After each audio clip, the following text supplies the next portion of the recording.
하나님의 말씀은 사무엘하 1장 26절입니다. 사무엘하 1장 26절입니다.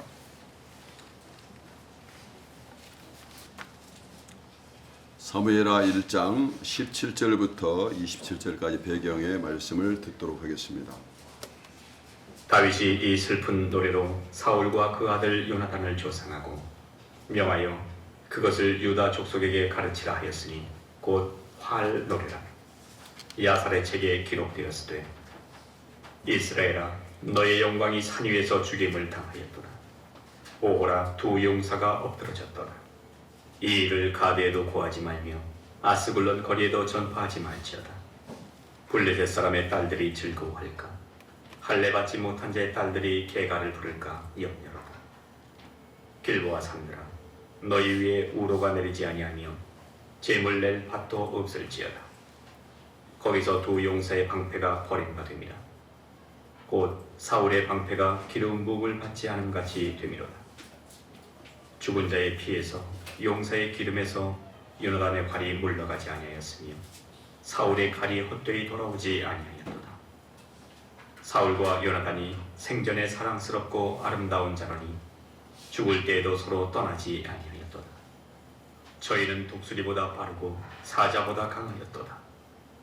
이스라엘 딸들아 사울을 슬퍼하여 울지어다. 저가 붉은 옷으로 너희에게 화려하게 입혔고 금놀이개를 너희 옷에 채웠도다. 오호라 두 용사가 전쟁 중에 엎드러졌도다. 요나단이 너희의 산 위에서 죽임을 당하였도다. 내 형 요나단이여 내가 그대를 애통함은 그대는 내게 심히 아름다움이라. 그대가 나를 사랑함이 기이하여 여인의 사랑보다 승하였도다. 오호라 두 용사가 엎드러졌으며 싸우는 병기가 망하였도다 하였도다.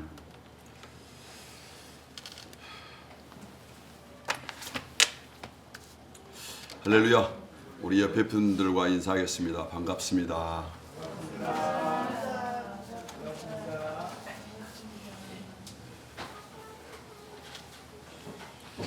하나님께서는 하나님의 마음에 합한 사람을 쓰십니다. 하나님 마음에 합한 사람은 어떤 사람일까? 성경에 여러 사람이 나오겠지만 오늘 본문에 다윗이라는 사람이 나오고 있습니다. 이 다윗이라는 사람은 하나님의 마음에 합한 사람이고 하나님께서 그 다윗을 쓰신 그 이유가 그들의 삶과 그의 삶과 인생 가운데 보여주고 있습니다. 그래서 오늘 본문의 말씀을 선포하기 전에 배경을 알아야 됩니다. 지금 상황은 바로 사울과 요나단이 길보아 산에서 이렇게 전투 중에 전사를 했습니다. 그 전투에 전사한 상황에서 어떤 사람이 이 사울의 왕관과 이 팔찌를 가지고 찾아왔어요. 그 사람이 아말렉 사람입니다. 찾아와서 다윗에게 자기가 사울을 죽였다고 말합니다. 그때 이 다윗이 그 사람을 칭찬하는 것이 아니라 어찌하여 네가 하나님의 기름 부음 받은 자를 죽이는 것을 두려워하지 않았느냐. 하나님과 관련된 하나님의 기름 부은 자를 존중하고 살려야 될 건을 네가 죽였으니까 네 피가 네 머리로 돌아가라 하면서 그 청년을 죽입니다. 이 사람은 아말렉 사람으로 등장하고 있는데 성경에서 이 아말렉 사람은 사탄을 상징합니다. 사탄은 말입니다. 우리에게 가까이 와서 친절한 척하지만 거짓말을 합니다. 사실 이 청년이 사울을 죽이지 않았어요. 죽은 것을 가지고 그가 왔는데 죽이지 않았는데 자기가 죽였다고 거짓말했습니다. 사탄은 항상 우리에게 와서 거짓말합니다. 그리고 사탄은 무지합니다. 하나님의 백성, 하나님의 기름 부음을 받는 사람을 죽이게 되면 어떠한 결과가 오는지 그는 잘 알지 못합니다. 그래서 자기가 그 기름 부음 받은 자를 죽이고도 떳떳하게 이렇게 와서 결국에는 멸망을 당하는데 성경은 미세한 그런 상황을 통해서 우리에게 말씀해 주고 있습니다. 하나님은 하나님을 높이고 하나님의 기름 부음을 받게 하는 그런 사람들을 존중하고 높인 사람에게는 복을 주지만 그를 이용해서 세상적인 권력과 이익을 취하려고 하는 사탄의 사악한 계획을 갖고 있는 사람들에게는 엄벌하고 그걸 바라보는 놀라운 통찰력이 있다는 것을 우리에게 말해주고 있습니다. 그래서 하나님께서는 우리 마음속에 작은 죄라 할지라도 우리 모든 것을 아시는 분인 줄 여러분 믿으시기 바랍니다. 다윗이 이렇게 축복을 받았는데 그 이유는 뭐냐면 다윗이 사울과 요나단을 그 죽음을 보면서 애가를 불러요. 애가라는 것은 슬픔의 노래. 슬픔의 노래인데 이것이 이 하프 같은 그런 악기에 맞춰서 활의 노래라고 명명을 지었는데 이 내용을 자세히 보면 거기에 다윗의 마음과 성품이 담겨 있어요. 그래서 하나님이 다윗을 이렇게 사랑하고 쓸 수밖에 없겠구나 하는 것을 우리로 통해서 배우게 합니다. 그 이유가 뭐냐면 세 가지가 있는데 첫째는 다윗은 너그럽게 용서를 했습니다. 다윗은 항상 너그러운 사람이고 용서한 사람입니다. 어떤 용서를 했냐면 사울이라는 사람은 여러분 아시다시피 평생을 다윗을 죽이겠다고 쫓아다녔어요. 그런데 그가 정작 죽을 때 그를 통해서 울고 또 그를 용서하는 것을 보게 됩니다. 다윗이 살아가면서도 사울을 죽일 기회가 여러 번 있었어요. 그렇지만 다윗은 하나님의 기름 부은 받은 자가 하나님께서 세운 자를 자기가 죽이지 않았어요. 그러면서 그를 존중해주고 계속 그를 용서하고 인정해 줌으로 인해서 결국에는 복은 누가 받냐? 사울이 받는 것이 아니라 다윗이 받았어요. 그래서 다윗은 하나님 앞에 항상 너그럽고 용서하는 삶을 통해서 그의 인생이 점점 강성하고 복되게 된 줄 믿으시기 바랍니다. 두 번째, 다윗은 남의 장점을 보는 성품을 가졌습니다. 다윗은 다른 사람들의 장점, 그 장점을 보면서 단점은 잊어버리고 장점을 보면서 그를 칭찬해요. 놀라운 것은 이 다윗과 이 사울과 요나단 이 두 사람이 죽었는데 그들을 어떻게 표현하냐면 사랑스럽고 아름다운 자라고 그렇게 말하고 있습니다. 자기를 원수처럼 달려들었던 그 사람을 어떻게 사랑스럽고 그리고 아름답다고 표현할 수 있을까요? 그 이유는 바로 사울은 나쁜 사람이지만 그의 아들 요나단은 이 다윗을 형제처럼 사랑했어요. 다윗이 어떻게 표현하냐면 이 사랑은 내게 있어서 여인의 사랑보다 귀하다. 너무너무 아름답다. 그래서 그 장점만 부각하고 단점은 다 묻어줍니다. 그 가문에 이 요나단 때문에 다윗은 마음이 그 가문을 축복하고 그 가문을 멸하지 않아요. 원래 정권이 바뀌게 되면 자기 정권을 굳건하기 위해서 차기 전에 있었던 정권의 모든 세력들은 다 죽입니다. 왜냐하면 그들이 반란을 일으킬지 모르기 때문에. 근데 다윗은 절대 안 죽이고 그의 요나단 때문에 바로 그 아들까지도 선대하면서 그들의 남의 장점을 부각시키고 그걸 기렸다는 겁니다. 이렇게 했더니 다윗이 하나님 앞에 복을 받았어요. 우리도 인간이기 때문에 다른 사람이 나를 힘들게 만들면 그 사람의 약점과 안 좋은 점을 기억하게 됩니다. 그래서 마음이 굳어질 수 있지만 다윗은 끝까지 그 마음을 선하게 그 장점, 요나단이 내게 베풀었던 그 사랑을 기억하면서 사울까지도 용서하고 그 가문을 살려주는 것을 보게 됩니다. 마지막으로 다윗은 은혜를 잊지 않는 성품을 가졌습니다. 다윗은 하나님의 은혜를 늘 기억했고요. 하나님이 주신 은혜, 다윗은 하나님이 주신 은혜 중에서 어떠한 것까지 은혜로 평가했냐면 사울이 평생 자기를 죽이려고 쫓아다니는 그런 모든 상황까지도 다윗은 은혜로 받아들였어요. 그러면 다윗은 하나님 앞에 이렇게 고백합니다. 하나님, 내가 사울처럼 그렇게 극한 상황 속에서 쫓기지 않았더라면 내가 하나님 앞에 훈련되지 않았고 오늘의 이 왕좌에 올 수 없었다고 그는 느끼면서 은혜에 감동하는 것을 보게 됩니다. 하나님이 주신 은혜, 사람들에게도 은혜가 있으면 여러분이 정말 복을 받기를 원한다면 어떠한 은혜를 할지라도 그것을 갚으시기를 주님의 이름을 축원합니다. 그가 은혜를 갚으려고 노력했고 요나단이 죽은 후에도 전쟁이 끝나서 평화가 올 때 이 다윗은 요나단의 후손 그 아들 무비보셋을 불러가지고 자기 상에서 왕자들과 똑같이 먹으면서 함께 사랑을 나누었던 그런 모습입니다. 여기서 보이는 다윗의 놀라운 성품들, 너그럽고 남의 장점을 보고 그리고 은혜 갚은 그 다윗의 마음들은 정말 하나님이 보시기에 복을 줄 수밖에 없는 놀라운 내용임을 여러분 믿으시기 바랍니다. 우리가 이런 하나님의 말씀을 통해서 다윗의 모범을 통해서 다윗을 통해서 뭘 발견해야 되냐면 예수 그리스도를 발견해야 됩니다. 다윗은 예수 그리스도의 모형입니다. 또 예수 그리스도는 바로 우리를 항상 너그럽게 용서하셨죠. 모든 죄를 십자가에 용서하셨으므로 우리는 예수님을 믿는 저와 여러분은 어떤 원수라 할지라도 용서 못할 사람이 하나도 없는 줄 믿으시기 바랍니다. 그래서 나는 할 수 없지만 그리스도께서 나를 사랑해주고 죽어주셨기 때문에 주님의 용서를 내가 받고 그 용서를 실천해야겠다. 이렇게 마음을 먹을 때 여러분 그 마음만 먹어도 복인 줄 믿으시기 바랍니다. 그리고 예수님은 남의 장점을 봐요. 사람에게는 장점이 있고 단점이 있습니다. 어떤 사람은요 평생 그 사람의 단점, 나에게 정말 짜증내고 나에게 나쁘게 했던 그 단점 때문에 원수 갚기 위해서 평생을 그 인생을 뛰어다니면서 모든 에너지를 쏟는 사람이 있습니다. 그 사람이 누굽니까? 사울입니다. 사울은 연약한 처지에서 하나님께서 일대 왕을 세워가지고 권세를 주고 모든 걸 주었지만 그 엄청난 권세를 가지고 백성을 섬기고 사랑하고 하나님 뜻대로 사랑하라고 주셨는데 그 좋은 기회를 평생 다윗을 쫓아다니면서 잡아 죽이려고 원수 갚으려고 자기 속에 있는 분노를 해결하기 위해서 뛰어다니다가 결국에는 자기가 죽어요. 여러분 성경에 보니까 사울이 어떻게 죽냐? 전투에 가다가 활을 맞아요. 그래서 너무 고통스러우니까 다른 사람한테 자기를 죽여달라고 합니다. 근데 그 사람들이 기름 부음 받은 그 사람을 죽일 수 없어요. 그래서 막 다 병사들은 도망가요. 그러니까 이 사람이 사울이 칼을 세워놓고 그 위에 자기가 엎드려서 죽어요. 이게 사울의 비참한 모습입니다.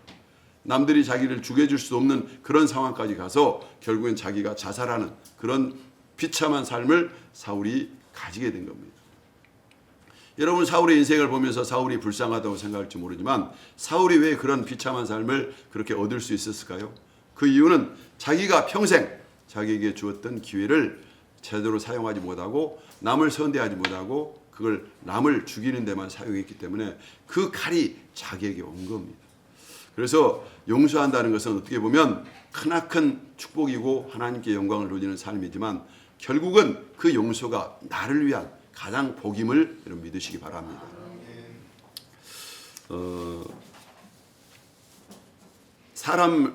사람들의 마음, 사람들 속에는 마음이라는 게 있습니다. 하나님에게도 마음이 있습니다. 그래서 사람은 마음이 하나님의 마음을 닮아서 정말 모든 것을 꿰뚫어보는 통찰력이 있고 지혜로운 마음이었어요. 그런데 에덴 동산에서 하나님께서 먹지 말라 하신 선악과를 먹은 이후에 선악을 알게 된 마음이 된 다음부터 우리 마음에 어둠이 들어오고 악한 어둠이 들어오고 선과 악이 공존하는 마음이 되었어요. 그래서 사람들은 마음이라는 것을 가지고 있는데 이 마음을 다 볼 수가 없습니다. 그래서 이 마음이 오염된 다음부터 어떤 일이 벌어지냐면 사람들은 이 마음을 가지고 착한 일, 선한 일, 의로운 일은 안 하려고 하고 못된 일 그리고 하나님의 마음에 안 드는 일을 계속 하려는 악적으로 많이 발달하게 됩니다. 그래서 하지 말라는 것, 속이는 것, 못된 짓을 우리 인간들이 많이 합니다. 그래서 사람은 마음이 있잖아요. 이 마음을 하나님 주셨는데 이 마음을 제대로 모르고 자기 마음을 믿고 살면 그 사람의 삶은 멸망하게 되어 있습니다. 왜냐하면 우리 마음은 고장나 있고 이 마음을 믿게 되면 온전한 삶을 살 수가 없습니다. 그래서 이 오염된 이 마음을 우리가 알고 이 마음을 제대로 그렇다면 어떻게 바르게 가지고 살아야 될까? 여러분 그 마음에 대한 치유를 오늘 이 말씀을 통해서 하시기를 주님의 이름으로 축원합니다. 이 마음은 우리 인간의 마음은 100명이면 100가지 마음이 다 달라요. 공동체 안에도 다르고 10,000명이면 10,000명의 마음이 달라요. 그래서 이 마음이 하나 됐을 때 엄청난 기적의 역사가 있습니다. 교회에서도 마찬가지입니다. 많은 사람들이 있지만 이 교회가 기적이 일어나고 하나님의 영광이 드러나려면 마음이 하나 돼야 돼요. 그래서 그 마음이 하나 되기 위해서 같이 마음을 모으고 협력하면서 하나 될 때 하나님께서 영광을 드러내게 되는 것입니다. 여러분 가정도 마찬가지입니다. 여러분 가정에 복을 받기를 원한다면 남편과 아내가 서로 마음을 하나 되어서 함께 기도하고 한 목적을 가지고 나아갈 때 그 가정은 복이 임하고 또 하나님의 영광이 드러나게 된 줄 믿으시기 바랍니다. 그래서 우리는 이 조각난 마음 또 변질된 이 마음을 가지고 세상을 승리해야 되는데 비법을 알아야 돼요. 어떻게 하면 이 마음을 바르게 쓸 수 있을까요? 사람들의 마음은 다 다르지만 딱 한 마음, 하나님의 마음은 모든 사람을 다 아는 전체적인 마음을 갖고 있어요. 그래서 우리는 하나님의 마음을 얻기 위해서 기도해야 됩니다. 기도를 할 때 하나님 앞에 하나님께서는 모든 사람을 아는 그런 마음을 갖고 있기 때문에 하나님이 주시는 그런 마음을 내가 느끼고 상대를 배려하면서 그 사람의 입장에 대해서 생각할 때 내 마음속에 그 사람을 읽을 수 있는 놀라운 은혜가 임하게 되는 겁니다. 그래서 방금 말씀드렸던 다윗의 이 성품도 마음의 한 부분이에요. 다윗이 복을 받는 것도 하나님의 마음에 합한 성품을 가졌기 때문에 복을 받았습니다. 그래서 성경은 이 마음에 대해서 기록하면서 내 마음을 바르게 쓰고 이 마음을 선한 데 집중하도록 할 때 하나님의 영광이 드러난다고 우리에게 말씀해 주고 있습니다. 그래서 오늘 우리는 이 마음 가운데 어떤 마음을 여러분에게 말씀을 드리려고 하냐면 다윗이 가졌던 그런 교훈과 함께 다윗이 그 마음이 넓고 너무 좋은 하나님이 합당한 그 마음을 가지게 됐는데 이 마음을 얻기 위해서 우리가 무엇을 해야 되는가? 하나님의 마음을 얻기 위해서는 어떻게 해야 되는가? 성경이 말씀하신 그 말씀을 우리가 받아들이고 순종하면 되는 것입니다. 여러분이 잘 아는 솔로몬이 하나님께 1,000번제를 드렸어요. 하나님께 예배하는 것이 중요한 것을 생각하고 예배하다 보니까 하나님께서 솔로몬에게 감동이 되어서 묻습니다. 내가 너에게 무엇을 줄까? 이렇게 물었을 때 솔로몬이 하나님 앞에 지혜를 달라고 구한 겁니다. 왜 지혜를 달라고 하냐면 자기는 왕이 되었는데 어린아이이기 때문에 왕은 판단을 제대로 하고 권력 가운데 판단을 바르게 해야 되는데 그 판단을 할 만한 전혀 능력이 없기 때문에 하나님의 지혜를 나에게 주십시오라고 간절한 마음으로 기도했더니 그 내용이 하나님 마음에 합했어요. 여러분 하나님의 마음에 합하니까 하나님께서는 마음이 합하시면 가장 좋은 걸 주십니다. 지혜도 주실 뿐만 아니라 지혜와 함께 오늘 본문에 등장하는 넓은 마음을 하나님이 주셨다는 거예요. 솔로몬에게 넓은 마음을 주셨기 때문에 이 넓은 마음으로 많은 백성들의 마음을 헤아리고 또 헤아릴 수 있도록 지혜까지 주셔가지고 어떠한 문제라도 깨트려보는 그런 지혜를 하나님이 주셨던 겁니다. 우리도 세상을 살면서 내 마음만 의지해서 살다 보면 여러분은 마음이 너무 작기 때문에 우리 마음은 tet도롱처럼 작기 때문에 이걸만 갖고는 힘들어요. 그래서 항상 기도하면서 하나님 앞에 기도할 때 하나님의 넓은 마음으로 세상을 보고 또 하나님의 그 자비로운 마음으로 세상을 보면서 불쌍히 여기시는 하나님의 마음으로 세상을 대할 때 저와 여러분의 마음은 회복이 되고 치유가 되고 그리고 여러분이 하나님과 동행함을 느끼게 된 줄 믿으시기 바랍니다. 그래서 하나님은 이 넓은 마음을 어떻게 만드는가 이렇게 성경을 통해서 말씀을 나누려고 합니다. 넓은 마음이 되려면 첫째는 자비와 관용의 마음이 있어야 됩니다. 여러분 자비와 관용이 이 마음인데 이 자비와 관용에 대해서 우리가 제대로 의미를 잘 모르는 경우가 많습니다. 자비라는 것이 뭘까요? 자비라는 것은 불쌍히 여기고 도와주는 마음입니다. 사람은 다른 사람 나보다 못한 사람을 봤을 때 자비의 마음이 있어야 돼요. 불쌍한 마음을 가져야 돼요. 저 사람이 참 불쌍하구나. 내가 줄 건 없지만 저 사람에게 뭘 줄까? 이렇게 생각할 때 하나님은 그 사람에게 감동을 주세요. 그래가지고 그 사람에게 유익한 걸 주게 만드는 겁니다. 베드로와 요한이 9시에 예배를 드리기 위해서 성전에 올라가고 있는데 그 성전에 구걸을 하는 사람이 있는 거예요. 그때 베드로가 그를 보면서 평소에는 다니면서 그 사람들이 보이지 않았어요.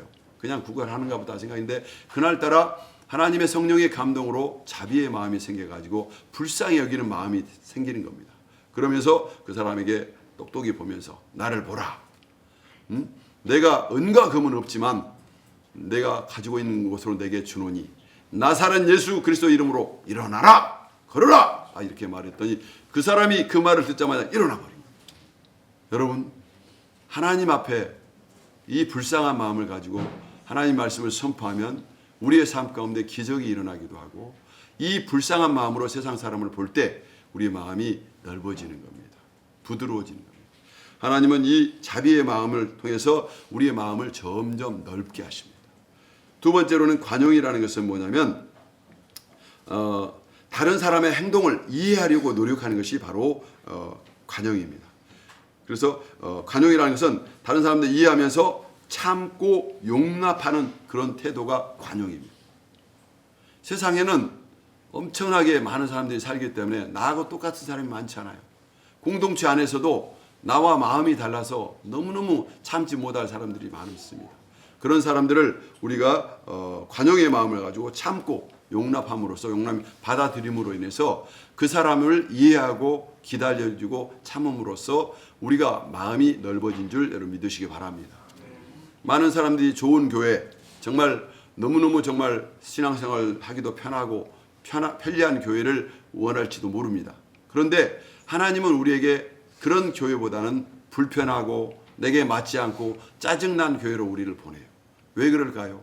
그 속에서 하나님께서는 그 부딪히면서 인내하면서 관용을 배우게 하시고요. 그리고 관용을 통해서 참고 용납함으로 인해서 하나님이 저와 여러분을 얼마만큼 참고 용납해 주신가 그 은혜를 깨닫게 하기 위해서, 그래서 우리 마음을 넓히기 위해서 그런 환경을 주시는 것입니다. 그래서 성경 시편 103편 8절에 이렇게 말씀하고 있습니다. 하나님은 자비하시며 은혜로우시며 노하기를 더디하시며 인자하심이 풍부하시도다. 우리는 늘 하나님의 이 말씀을 통해서 하나님을 배워야 돼요. 내가 능력이 없지만 하나님의 은혜 가운데 이 마음을 가지고 하나님의 자비를 배우시기를 주님의 이름으로 축원합니다. 우리 주위에는 나보다 못한 사람이 많아요. 여러분, 불행한 사람은요 항상 자기보다 높은 사람, 위의 사람을 바라보면서 비교하는 사람이 불행한 사람이고, 여러분 행복한 사람은 어떤 사람이냐? 나보다 참 못한 사람을 바라보면서 불쌍히 여기는 사람이 행복하게 된 것입니다. 세상에는 나보다 높은 사람이 너무 많아요. 항상 위만 바라보면서 불평할 것이 아니라 우리 주위에는 너무너무 나보다 못한 사람, 또 같은 사람이 많아요. 그런 사람들을 바라보면서 주님의 마음으로 불쌍히 여기고 기도해주고 함께 손을 편다면 여러분의 마음은 매일매일 행복이고 하나님의 마음으로 하나님께서 주신 마음이 넓어질 줄 믿으시기 바랍니다. 그리고 은혜로우시며, 하나님은 은혜로우시다. 하나님이 은혜로우시기 때문에 은혜로운 하나님께서 평생 지금부터 창세전부터 지금까지 모든 것을 은혜로 공급하신 하나님, 그 은혜로우신 하나님 앞에 은혜를 받았으니까 그걸로 감사하고 기쁨으로 끝나면 안 되고, 나도 하나님 앞에 은혜를 갚아야겠다는 각오를 가지고 시도하시기 바랍니다. 행동의 열매를 통해서 삶이 은혜를 갚으려고 노력할 때 우리 마음이 넓어지고, 은혜를 갚으려고 할 때 내 마음이 너무너무 좁다는 것을 발견해요. 그래서 하나님, 정말 내가 하나님의 뜻대로 말씀대로 하려고 하니까 너무 부족하네요. 나를 도와주시고 하나님의 뜻을 행할 수 있도록 내 마음을 열어달라고 기도할 때 자비하신 하나님, 은혜로우신 하나님께서 우리의 모든 상황 속에서 성령님을 통해서 우리를 도와주십니다. 여러분이 매 순간순간마다 하나님의 이 말씀으로 성령의 느낌, 성령이 역사하심을 느끼면서 자신의 이 마음을 조금씩이라도 넓혀가기 위해서 이 마음을 넓히는 그런 삶을 의도적으로 우리가 시행할 때 이게 고난스럽지만 사실은 이 큰 그릇 위에, 결국은 하나님이 그릇을 키우신 이유가 그 큰 그릇 위에 하나님의 관유, 성령, 하나님의 축복을 담기 위한 그릇을 키우는 것이라는 것을 알게 되는 것입니다. 그래서 우리는 마음이 커지고 이 마음이 크게 커질 때 거기에 수많은 사람들이 깃들게 되고 하나님의 영광을 드러내기 위해서 서로 합력하고 마음이 하나 되는 좋은 공동체로 성장하게 된 줄 믿으시기 바랍니다. 그래서 하나님의 영이 임하고 성령님이 역사하시게 되면 마음이 넓어지면서 하나님께서는 노하기를 더디하신다. 하나님도 노하셨지만 우리는 짜증내고 불평하는 것들을 감수하면서 사람들을 받아들이고 관용하는 마음을 통해서 삶이 더욱더 넓어지게 되는 것입니다. 두 번째로는 타인의 입장을 이해하고 다른 사람의 입장을 이해하고 또 공감하는 능력을 가질 때 우리는 마음이 넓어집니다. 자신의 입장이 아니라 다른 사람의 입장과 그 사람의 입장을 이해할 때 그 사람을 이해하게 되는 거예요. 그런데 우리가 눈으로 보기만 해서는 상대의 입장을 알 수가 없습니다. 그래서 우리는 관심을 가지고 상대를 향해서 질문을 하고 왜 그러는지 내 궁금한 것을 그 사람에게 용기 있게 그리고 진실하게 말할 때 상대의 입장을 알 수가 있게 되는 것입니다. 옛날에 어떤 사람이 그 뉴욕에서 이 열차를 타고 지하철을 타고 가는데 이 남자가 아이들 2명과 같이 타고 가고 있었어요. 그런데 이 아이들이 막 떠드는 겁니다. 왔다 갔다 하고 막 떠들고 막 그러니까 사람들이 짜증을 내다가 그리고 있다가 그 인상을 쓰다가 한 사람이 용기를 내 가지고 그 남자에게 말을 하는 겁니다. 여보세요. 이 아이가 이렇게 하면은 정말 야단치세요 이렇게 말했더니 그 사람이 정신을 바짝 차려 탁 일어나더니 죄송합니다. 제가 방금 제 아내를 장사 지내고 왔기 때문에 너무 경황이 없어서 애들을 이렇게 다스릴 만한 상황이 안 돼가지고 좀 제가 이렇게 여러분들에게 실례를 범했습니다. 죄송합니다 하고 고개를 숙였다고 해요. 그래서 주위 사람들이 모두가 그 사람이 자기 아내를 장사 지내고 왔기 때문에 얼마나 마음이 없고 또 그 황당하겠는가 이해를 하면서 위로를 했다는 그런 얘기를 들었습니다. 우리가 보기에는 아이들이 떠드는 거 보고 그 상황 보고 우리가 상대를 모르는 상태에서 판단했지만 그런 상황 속에서 그 사람이 어떤 배경인지 모르고 우리의 입장에서 말을 했을 때 우리는 그런 실수된 상황을 할 수도 있을 것입니다. 우리는 세상을 살면서 이 세상이 내 생각과 내 판단처럼 그렇게 흘러가지 않아요. 세상은 상대의 입장이 있고 내가 알지 못하는 부분이 있기 때문에 그런 것들을 알려고 노력하고 좀 더 기다리면서 질문하면서 타인의 입장을 이해하려고 했을 때 그 상대의 입장을 통해서 우리가 더 자신이 성장하고 좋은 그런 결과를 가지게 되는 것입니다. 또 세 번째로는 자기 성장과 배려를 우리가 늘 할 때 자기 성장과 배려의 이 두 가지 균형을 잡으려고 애를 쓸 때 우리의 마음이 넓어져요. 여러분 항상 하나님 앞에 우리는 하나님께서는 저와 여러분을 성장하기 위해서 어려움도 주고 또 우리가 해결할 수 없는 상황도 줍니다.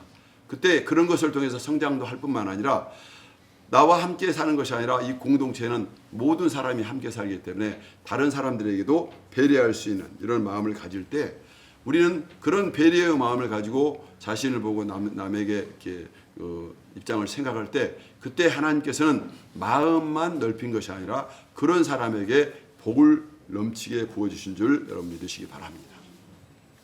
오늘 소도에 가서 우리 다윗이 너그럽게 용서하는 마음을 품었지 않습니까? 이 너그럽게 용서하는 마음은 바로 원수를 사랑하는 마음이고 자신이 도저히 할 수 없는 그런 마음이었어요. 그래서 이 너그럽고 정말 너그럽게 사랑하는 그 마음은 우리 인간으로서는 도저히 할 수 없는 사랑인데 바로 주님께서 행했던 사랑이 바로 이 용서하는 사랑이었습니다. 우리가 너그러운 마음으로 남을 용서하려고 마음을 먹을 때 하나님께서는 성령의 능력으로 우리의 마음을 넓히셔서 주님의 마음이 돼서 다른 사람을 포용할 뿐만 아니라 그 사람을 용납하고 그 사람을 묵인할 수 있는 그런 단계까지도 우리를 가게 됩니다. 우리는 매 순간마다 하나님께서 주신 우리에게 이런 마음을 주시면서 이 마음을 그냥 만드신 그대로 놔둘 것이 아니라 우리 마음을 끊임없이 우리가 훈련을 해야 돼요. 왜냐하면 우리 마음속은 그냥 착한 마음만 있는 것이 아니라 선과 악이 혼재되어 있는 혼동된 마음이 있기 때문에 첫째는 여러분의 마음을 온전히 믿지 말고 내 자신도 내가 생각하는 것도 바른지 그른지 말씀에 의해서 기준에 의해서 항상 점검해 보시고 그리고 내 마음을 바르게 살려면 온전하신 하나님의 그 마음이 있어야만이 되기 때문에 선하고 온전하시고 모든 사람을 모든 사람의 마음을 알고 계신 하나님께 여쭤보고 기도하는 기도의 생활을 하시기를 주님의 이름으로 축원드립니다.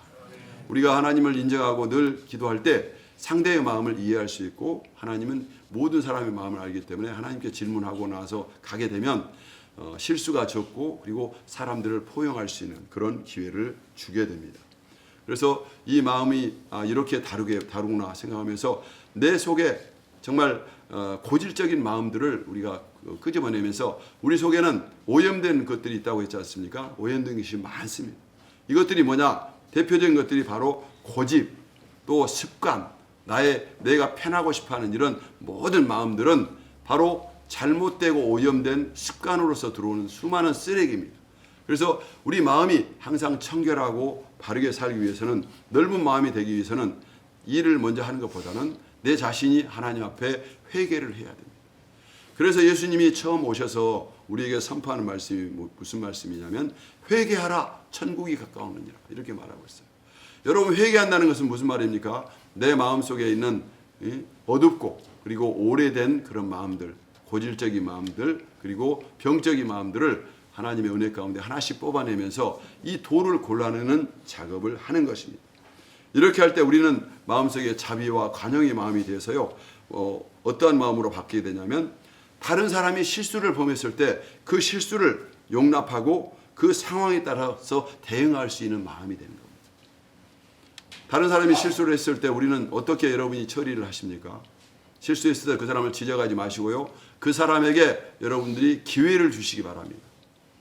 한 번이 아니라 2번 실수를 하더라도 그 사람에게 기회를 줘서 잘못했을 때 그 실수를 만회할 수 있도록 다시 하라고 그들에게 말하면 그 실수를 한 사람이 그 행위를 다시 함으로 인해서 고쳐집니다. 예를 들면 어린아이가 무슨 일을 시켰는데 그 아이를 심부름을 시켰는데 잘못했어요. 그러면 그 아이에게 친절한 말로 다시 이렇게 하고 다시 2번을 하게 되면 아무리 어린아이라 할지라도 엄마가 다시라고 2번 이렇게 하면서 배려하면서 바라고 있으면 이 아이는 바르게 하려고 애를 씁니다. 그리고 자기가 바르게 하려고 엄마에게 물어봐요. 엄마 잘 모르겠는데 어떻게 하면 돼? 하고 물어서 자기가 행동을 바르게 하면서 결국엔 잘하게 됩니다. 이게 바로 우리가 마음이 넓고 상대의 마음을 이끌 수 있는 좋은 비결입니다.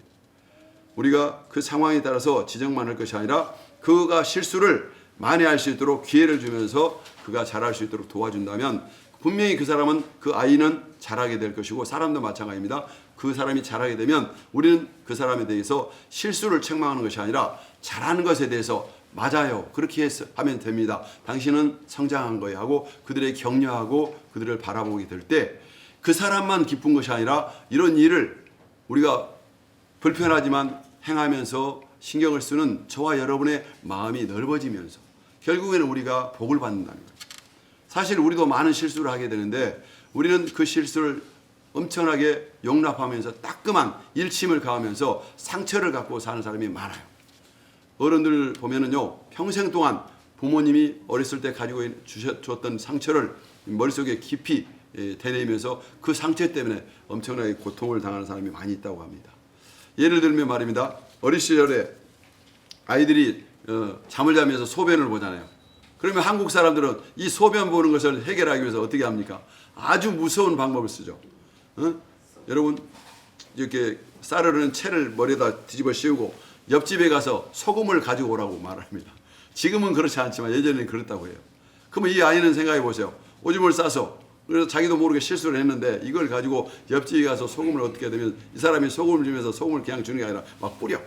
그러니까 쉽게 말해서 우세를 주는 거죠. 그러면 이 아이는 평생 그걸 기억하면서 오줌은 안 싸지만 마음에 큰 상처를 가지고 가요. 만약에 우리가 이 아이에게 다음에 그렇게 하지 않게 한다면 이런 방법이 아니라 아이한테 설명을 할 겁니다. 앞으로 이렇게 하면 안 돼 하면서 한 번, 2번. 그래서 결국은 그가 고치지 못한다 할지라도 몇 번이라도 이렇게 반복하면서 아이가 성장하게 되면 자연스럽게 그런 잘못된 부분을 해결하듯이 부모님들이 조금 배려심을 가지고 했으면 좋겠다 이런 생각을 가지면서 이런 좋지 않은 문화이지만 결국 그것은 어른들이 의도하는 바를 빨리 급하게 이루기 위해서 아이들에게 상처를 주는 하나의 사례라고 말씀을 드릴 수 있습니다. 여러분 어른들 뿐이겠습니까? 놀라운 것은 어린아이가 말입니다. 어린아이가 어렸을 때만 있는 것이 아니라 어린아이가 상처를 받게 되면 그 상처를 받고 있는 아이가 어른이 돼도 이 마음은 어린아이로 머물러 있다는 거예요. 어렸을 때 상처를 당한 그 마음이 있잖아요. 그 마음을 가지고 어른이 돼도 그것이 해소되지 않고 그게 묶여있는 동안은 어른이 돼도 항상 고통이 있는 거예요.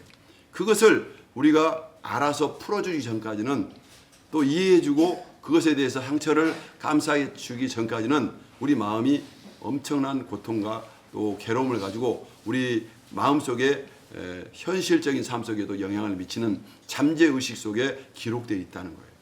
그래서 저희는 그런 것들을 통해서 우리의 어떤 안 좋은 사건들은 그냥 사라진 것이 아니라 입술로만 회개한다고 없어진 것이 아니라 그 아픔을 진정으로 느끼고 그 아픔을 해결하기 위해서 그것을 기억을 다시 한번 돌이켜 보면서 인격적인 노력으로 우리가 괜찮다고 말하고 그리고 그것을 사랑해 주면서 그 상처를 우리가 관심을 가지려고 할 때 우리 마음은 놀랍도록 그것이 풀려요.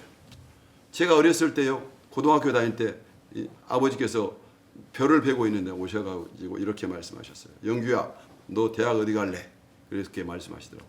제가 신학교에 가겠습니다라고 말씀을 드렸더니 아버지가 별을 베시다가 갑자기 낫을 가지고 땅에다 딱 꽂고 가셔버려요. 아니 앞뒤에 설명도 않고 낫을 베다 탁 하면서 불만을 표시하고 가셨는데 그 뒤로 저는 아버지가 왜 땅에다 낫을 이렇게 하고 가셨는지 전혀 몰랐어요. 무려 30년이 지난 후에 제가 그 어떤 기회가 있어가지고 그 기억된 상황 속에서 그때 상황으로 돌아가서 그 아버지 상황과 함께 이렇게 맞닥뜨리는 경우가 있었습니다. 그래서 그 상황 속에서 상황을 이렇게 생각을 하고 있는데 그때 똑같은 상황이 벌어지더라고요. 그래서 그 기억된 상황 속에서 제가 있었는데 아버지가 진짜 오셔가지고 또 물었어요. 너 대학 어디 갈래? 그래서 저는 신학교에 가겠습니다. 그랬더니 아버지가 낯을 탁 꽂고 가시더라고요. 그래서 이제 그때는 내가 기억 속에 있지만 아버지에게 쫓아갔어요. 아버지! 아니 제가 이것 때문에 30년 동안 힘들어 죽겠는데 왜 낫을 땅에도 꽂았고 이렇게 말 좀 해주고 하세요. 이렇게 막 따졌어요. 그랬더니 아버지가 딱 돌아보면서 이렇게 말씀하시더라고요. 네가 알다시피 아버지는 성격이 급해가지고 성질이 나면 두들겨 패야 돼. 너 신학교 간다고 네 얘기 듣자마자 너 당장 두들겨 패가지고 내가 박살을 내고 싶은데 그러기는 못할 것 같고 성질을 좀 화를 좀 삭히려고 간다. 이렇게 말하고 가시더라고요. 그래서 깜짝 놀랐어요. 아하, 아버지가 화가 나셨는데 아들을 안 때리고 피해 주시면서 나를 사랑했구나. 이것을 제가 거기서 이해를 하면서 그 30년 동안 묶여있던 것이 이해가 됐어요. 그리고 나서 그 다음부터는 아버지에 대한 그런 마음이 정말 사라지면서 제가 눈물이 그때 너무 나면서 그 아버지가 항상 나는 무섭게 하고 나를 미워한 줄 알았거든요. 근데 아버지가 나를 사랑한 줄 알았어. 그래서 울고 그리고 나서부터는 그 얘기를 이제 예화로 들을 만큼 자유로워지면서 그 아버지가 그리워지고 또 사랑하는 그런 마음도 생겼습니다. 여러분 세상을 살다 보면 많은 상처가 있는데 이 상처를 가지고 있는 동안은 여러분이 어린아이가 됩니다. 이걸 어떻게든지 말을 하든지 표현하든지 해서 풀려고 노력하고 그리고 풀었을 때 어른이 된다 할지라도 자신의 삶 가운데 그 영향력이 자기에게 있다는 것을 발견하게 되고 이런 것들을 하나님 앞에 내놓고 풀도록 하시기를 주님의 이름으로 축원합니다. 바로 이것이 넓은 마음을 만드는 바로 좋은 도구입니다. 저와 여러분은 원래부터 하나님께서 옥토 같은 좋은 마음을 주셨는데 이 선악과를 따먹으면서 오염이 돼버렸어요. 이 오염된 그 돌 같은 것을 골라만 내면 우리 마음이 엄청나게 좋은 하나님의 은혜 가운데 복된 사람이 될 수 있습니다. 여러분의 마음이 오늘 다윗처럼 이렇게 마음도 넓어지고 넓은 마음을 가지고 하나님 앞에 인정받고 쓰임받는 복된 인생들이 되시기를 주님의 이름으로 축원합니다. 너그러운 마음을 가지시고 또 남들의 장점을 늘 바라보면서 남들을 인정하시고 그리고 은혜를 잃지 아니함으로 여러분의 마음을 항상 넓히면서 어제보다 좀 더 나은 그런 마음으로 복을 받으시기를 주님의 이름으로 축원합니다. 기도하겠습니다. 하나님 감사합니다. 우리의 마음이 주님의 은혜 가운데 이렇게 중요한데 하나님 앞에 온전하지 않는 마음으로 늘 상처를 당하고 힘든 상황들이 많이 있었습니다.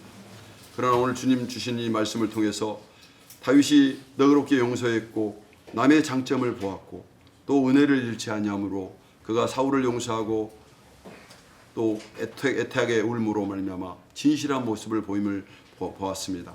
하나님 우리 마음속에 많은 상처들이 있을지라도 이 상처를 가지고 하나님께 내보이며 하나님의 치유하심을 바랍니다. 어린 시절에 가졌던 그 상처들이 있다면 풀어주시고 또 이해하게 하시고 하나님의 사랑이 항상 우리에게 계속적으로 흐르고 있다는 이 사실을 깨닫고 우리가 성장할 수 있도록 도와주시옵소서. 감사하며 축복하고 예수님의 이름으로 기도합나이다. 아멘.